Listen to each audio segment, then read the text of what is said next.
Today I thought it would be fun to take this post that I saw online from Mamas in Business and do a little bit of a tweak and redesign. Mamas in Business is a great group in my area, great networking group, so definitely check them out if you are local. But the founder was so gracious to let me do this, and I thought it would be fun. Just take a look. There's a lot going on here. There's a lot of different fonts, a lot of different colors, a lot of different things that are coming together in this design.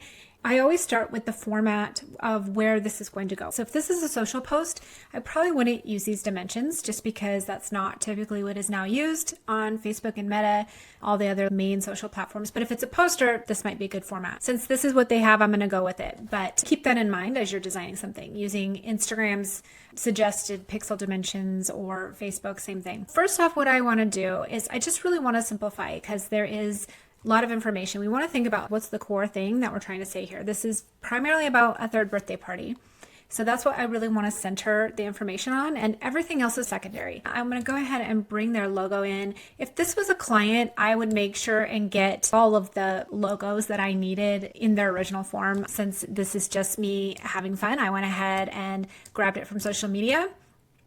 And I'm going to bring the size of this logo way down here. It just looks so much more refined when it's smaller. Typically when people are seeing this stuff, they either know who you are and your logo is just being reiterated as it's showing up in the design, or if they don't, then they don't really care about your logo. And then, like I said, because this is about a third birthday party, let's do something maybe fun with the 3. Just drawing this out and using it as a design element. And I'm going to find a sans serif font that looks a little bit like what they have going on here. And obviously font choice is something I would take a little bit of time and research, looking for a sans serif. And I'm just going to go with this one for now, make that a little bit bigger. And I did take a look at their website, and there aren't a lot of distinctive brand colors and elements. So what I'm going to do is draw from the logo and just say, since that is their primary design, I'm going to pull this blue and then maybe back it off just a bit in transparency. Then we'll go ahead and put third birthday. And again, I want to use probably a similar style for this main title and bring that into center here. And we'll do party. Ideally, I'd have all of their brand elements if they were a client, and I would be using the same script font that they use for their branding. I don't have that. I did pull off a script from their website, though this is pretty distinctive from what they have in their logo. So I would probably go with something else and maybe discuss with the client what that should be based on more branding. For the background of this, I want to put a brand color in, and what I'm going to do is just pull this kind of gray blue off their logo, but then tint it back so that we've got a light background that's still in the same tone color. And so it's along the same color lines. As you can see, because I pulled this off of social media, it's got this funky white background around it, and we definitely don't want that. So I'm going to go ahead and use background remover and pull that off, and then it will blend right in. All right, so we're going to pull the core information off this poster about location and time. Monday, March 10th, that down here, and then Moose Lounge, North Hayden. So we do want this information front and center because this is the basics, right? But it can be a lot smaller. There needs to be a hierarchy. Okay, so we got that information there.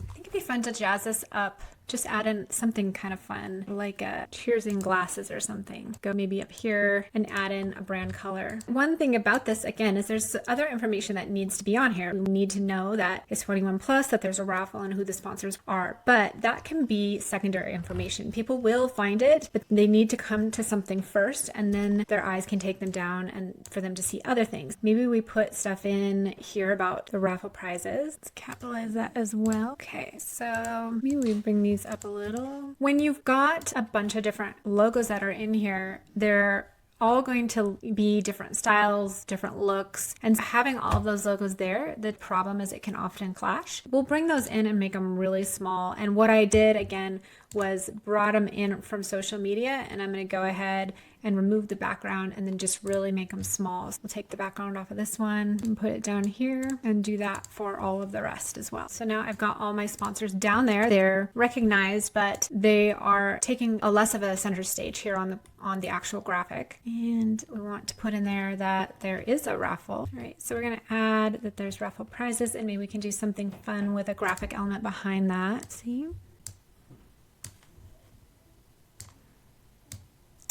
I'm not crazy about that particular color there. Maybe we'll do the other gray color. This can be a little bit bigger. The other thing is it's for 21 and older, so let's use this script font and just bring the size down. Okay, so here we have it. Just some basics, a lot more white space than up here. We've got more hierarchy here where we're centering the design around what the topic is, what is actually happening with some supporting details underneath, and then this other kind of secondary information, and jazz it up just a bit. Now, I would be tempted to play with maybe doing something fun with the 3, maybe adding in a little bit more of a fun element. Let's do glitter here. And I think if I were an illustrator, which is probably what I would be working in, is if I was doing a poster style design for a client, then there's lots of fancy stuff you could do, but let's see if we can come up with something here in like the apps that they have. Oh, there's a shape cropper. Let's see if they have any numbers. Oh, look, there you go. All right, so let's try that, see what that looks like. So now we have this 3. I'm going to take out this one and add this one here.